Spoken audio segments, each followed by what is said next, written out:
banning 10 mil and shutting down shouldn't really be a huge issue, and especially if the problem you are solving is what I call a shark bite kind of a problem.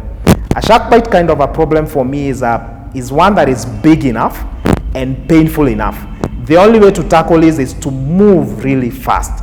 You have to prioritize speed over efficiency. And that's how you see a lot of startups burn a lot of cash.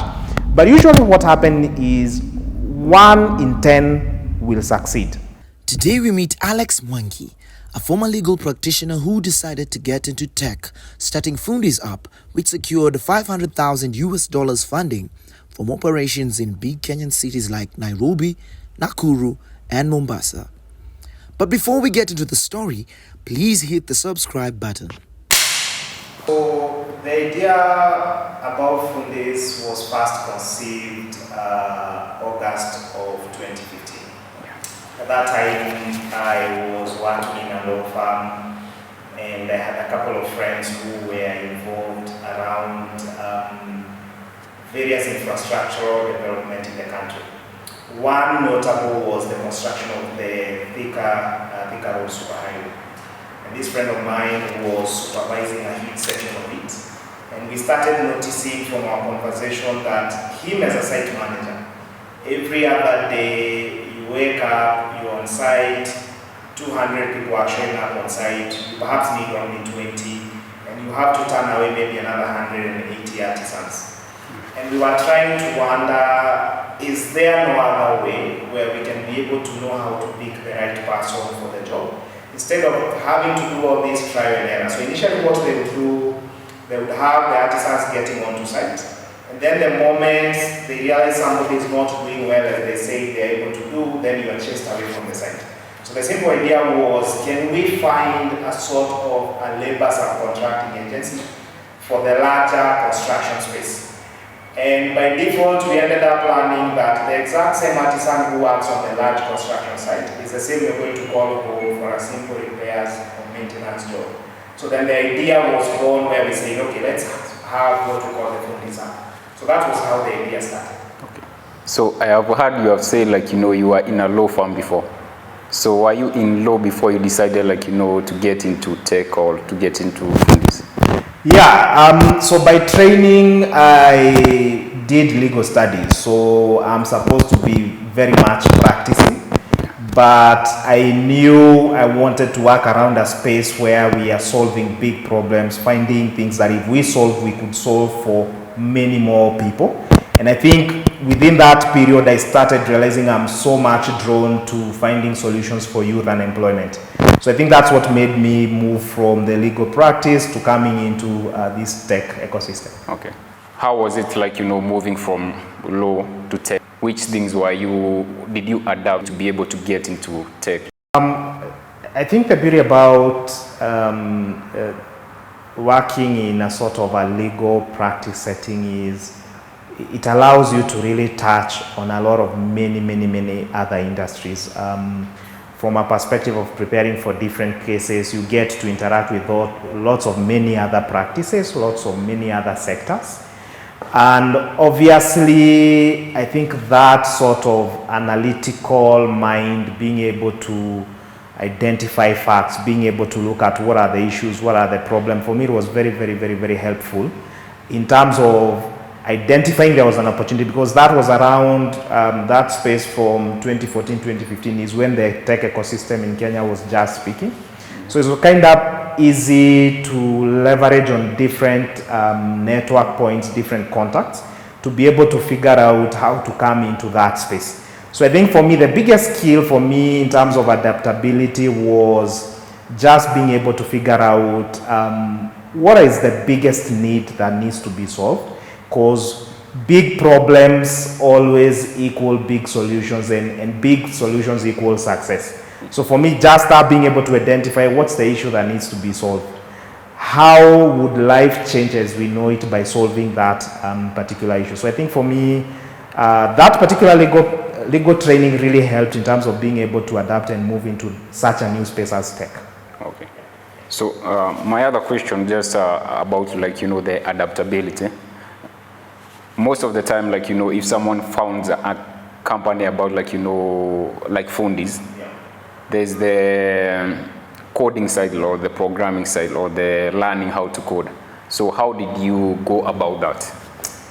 And of course, that has been a huge journey in evolution to date.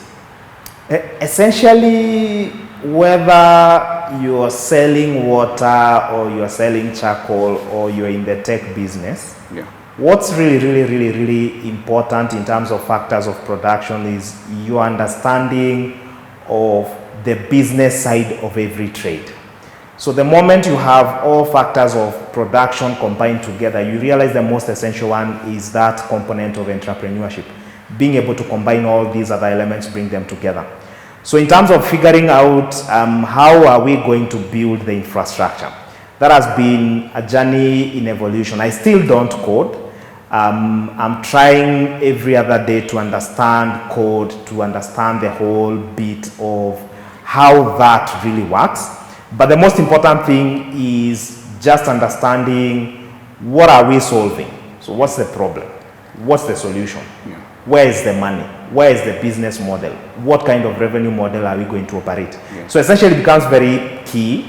Once you have that part figured out, you'll be able to combine all the others together. So I think, in fact, right now, tech is one of our largest dockets over time.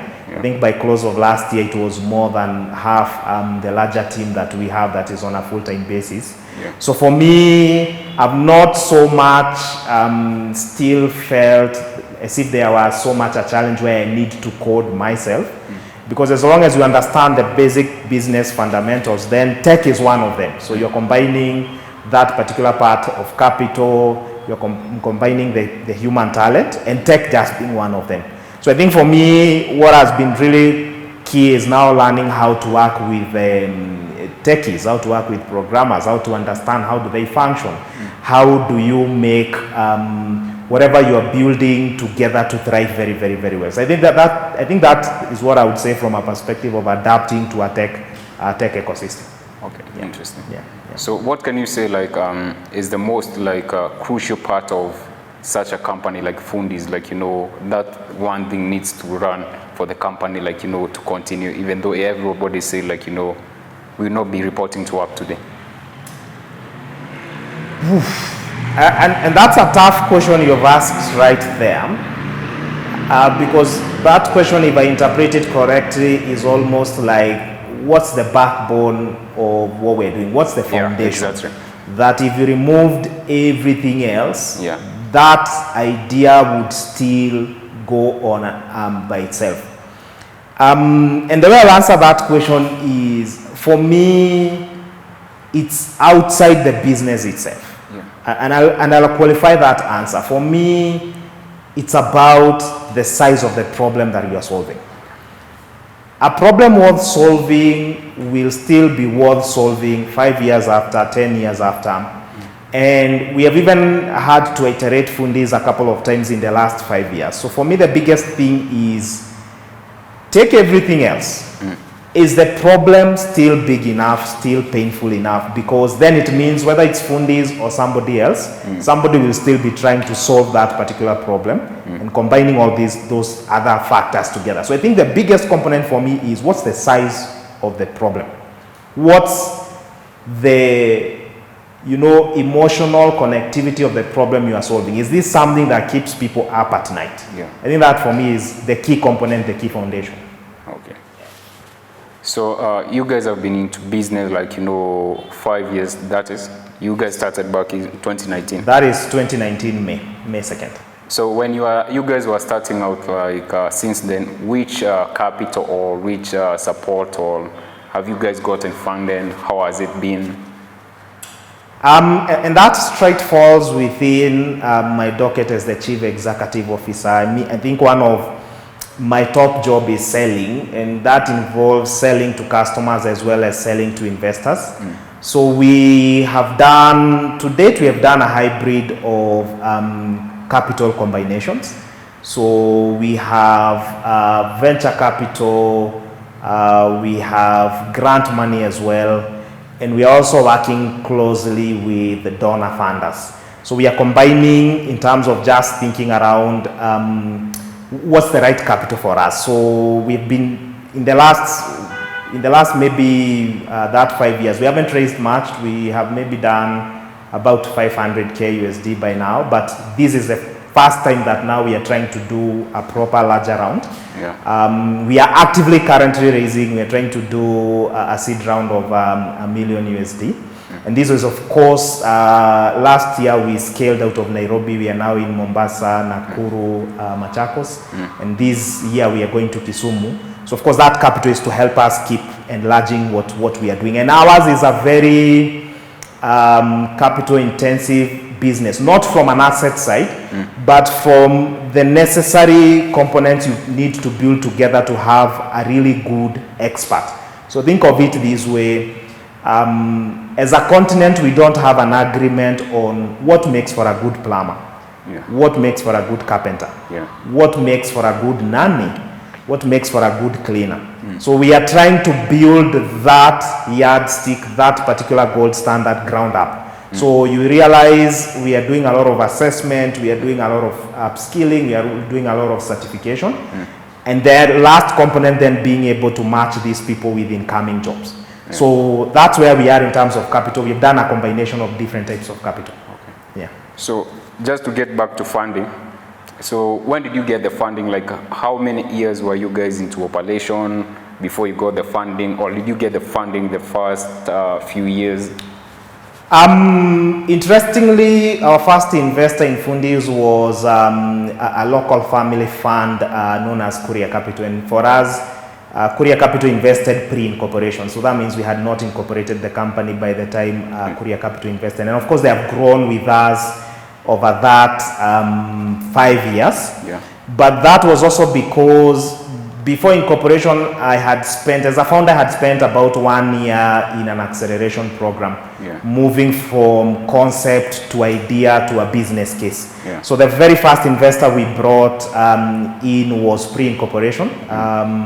That term sheet, we got it on 25th December 2018. So that was a couple of months just before incorporated.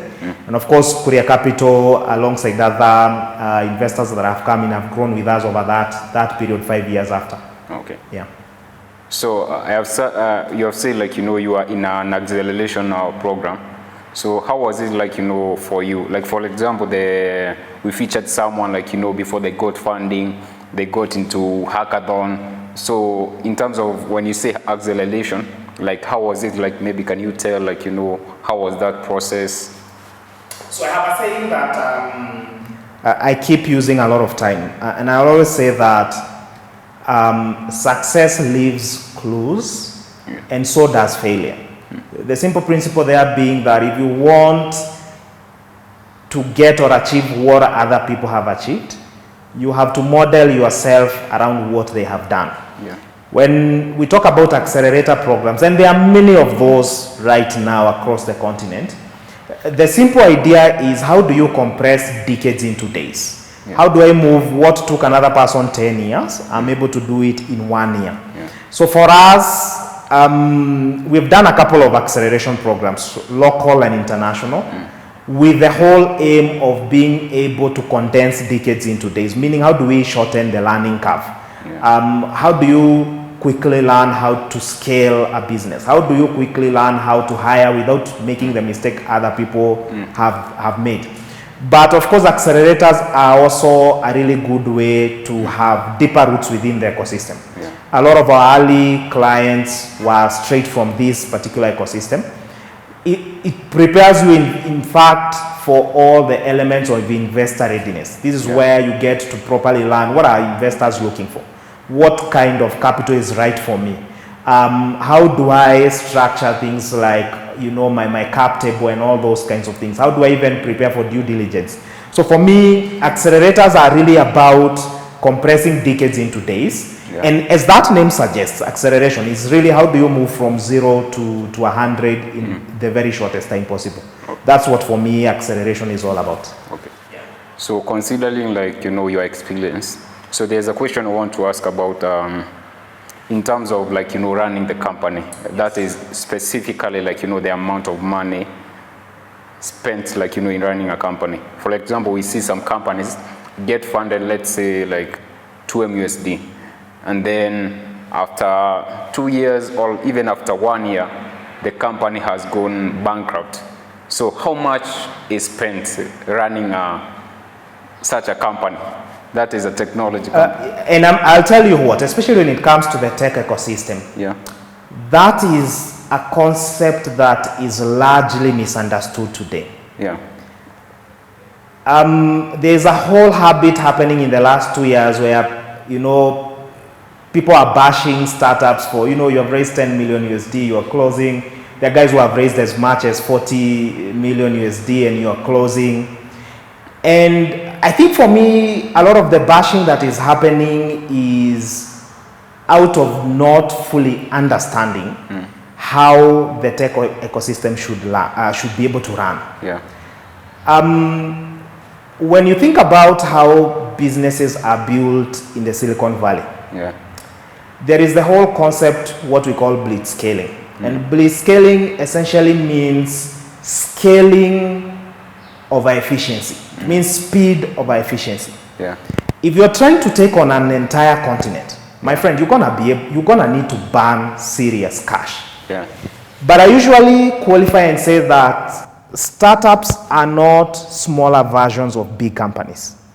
A startup, by definition, is a temporal organization that is built to find a repeatable, scalable business model. In fact, the other way to define a startup is to say a startup is an experiment. And like all good experiment, when you're going to do an experiment, you go out with a hypothesis. You quickly do discovery to test whether it's an acid or a base. You're expecting whether it's going to turn whatever color.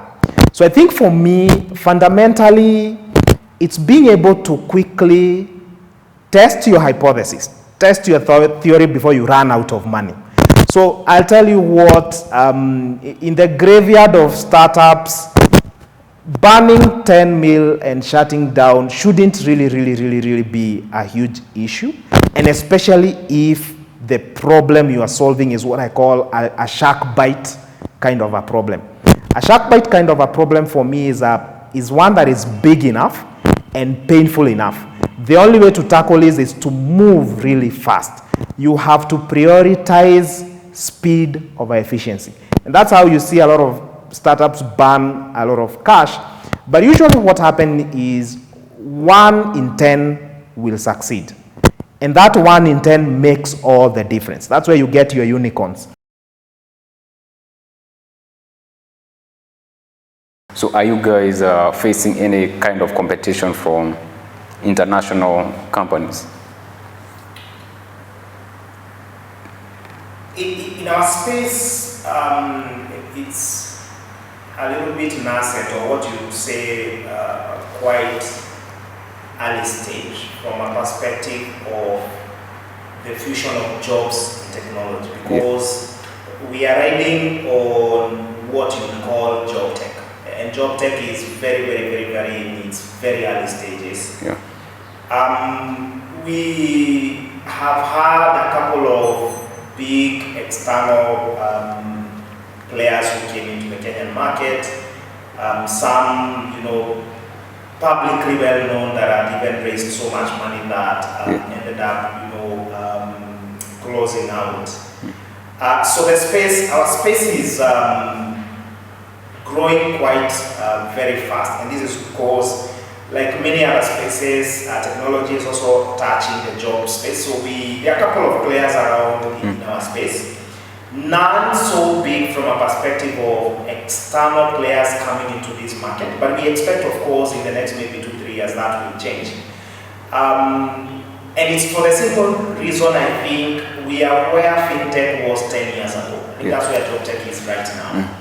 So it means those who go in fast are the people who build the foundation, and then everybody else build on that foundation that was built. So right now there's not so many continental type of players or global types of players. So you find across the continent you have startups in very small pockets, each trying to solve the exact same problem. And the idea is that we know someone will build a continental outfit, and hopefully that person is going to be us. So that I think that's generally my outlook for the space right now. Okay. Yeah. So in terms of markets, what can you say, like, is I don't want to use the word class, but what exactly are the type of people? I know basically you're based in Nairobi and Mombasa, Nakuru. What kind of people do you target, or what kind of people use Fundi? In the last, let's say, 3 months now,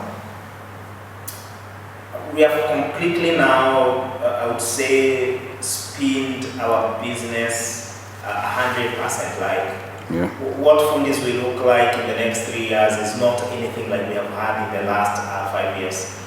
In the last 5 years, the simple concept was that when you really need a good service, where do you go to get that good service? Yeah. So initially, we were largely a consumer kind of outfit. We were largely serving homes, individuals, for simple repairs, maintenance, installation here, whether it's at home, at the workplace, or anywhere in between. But we have now completely spinned our model to a whole new area. And I would want you to think of it this way. Today in Africa, for every 4 young people that are coming into the labor market, only one formal sector job is available. That means an overwhelming majority of young people will be forced to make ends meet within the larger informal sector. If you look at our Kenyan space the last maybe 5 to 10 years, all the new jobs that are being created every year, they are being created by what we call informal sector. The Juakali, Kibarua, all these, whatever now people are even giving a fancy name and calling it the larger gig economy, which is really not anything new, because Kibarua has been here as old as the nation is.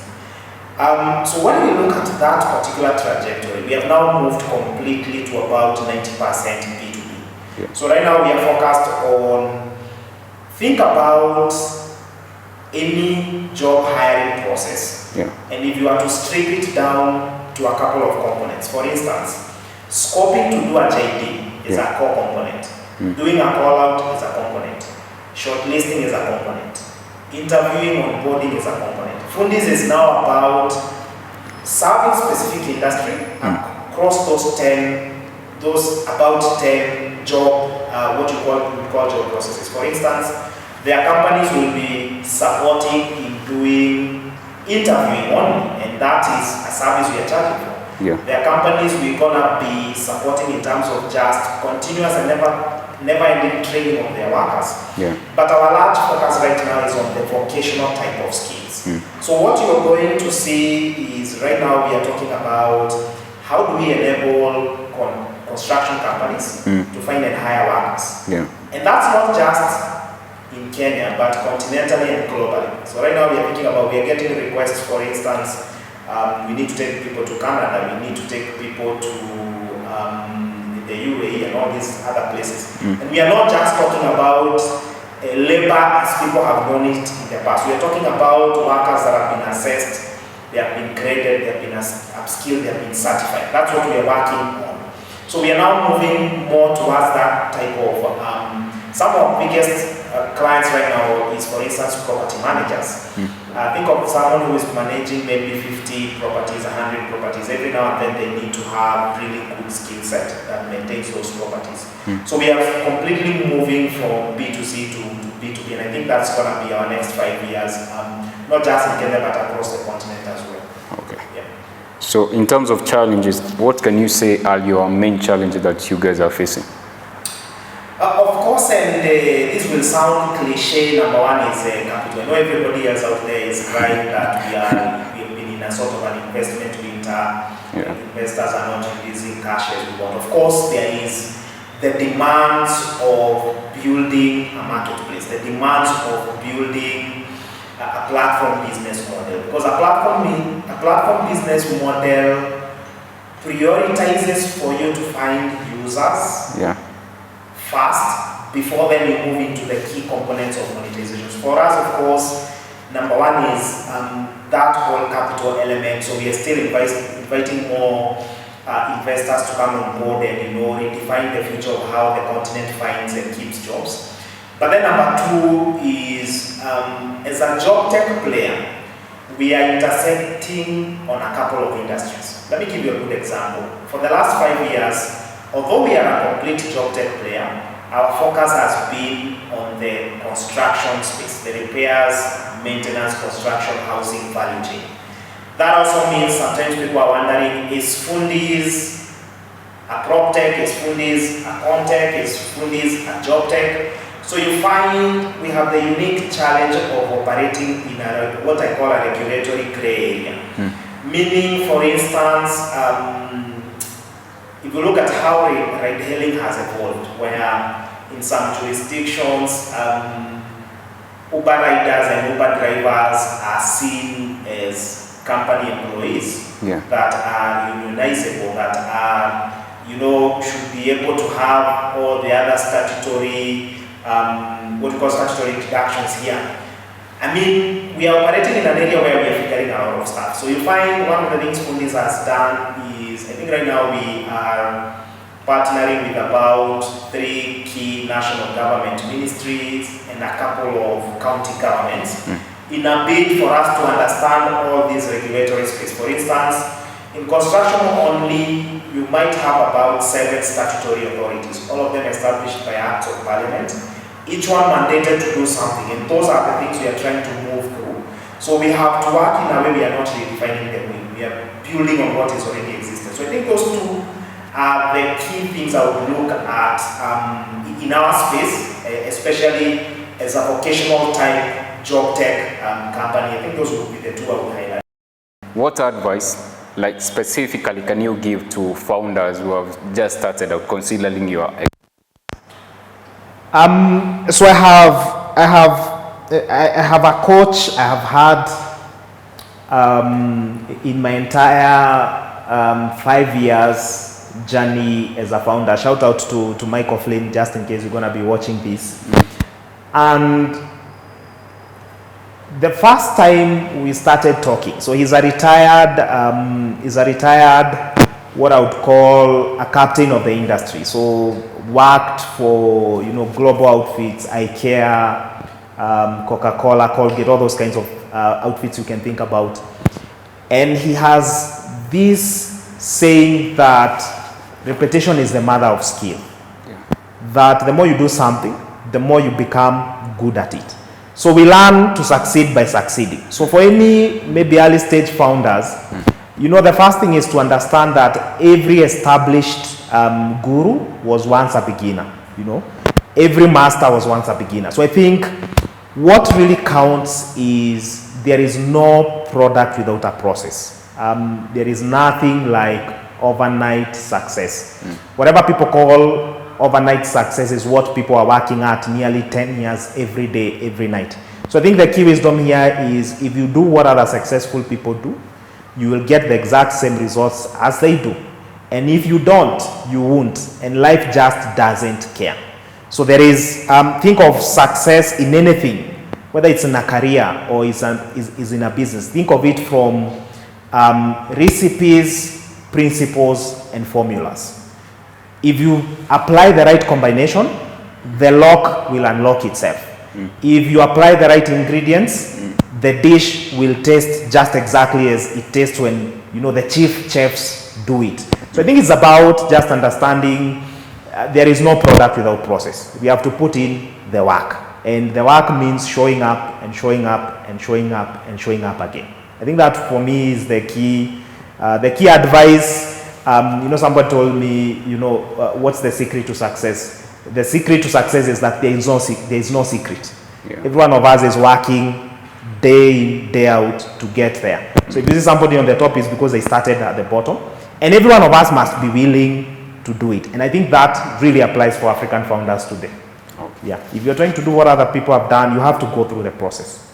Sasa, asante sana. So we have concluded this episode with one advice, that is the key to success is there's no secret.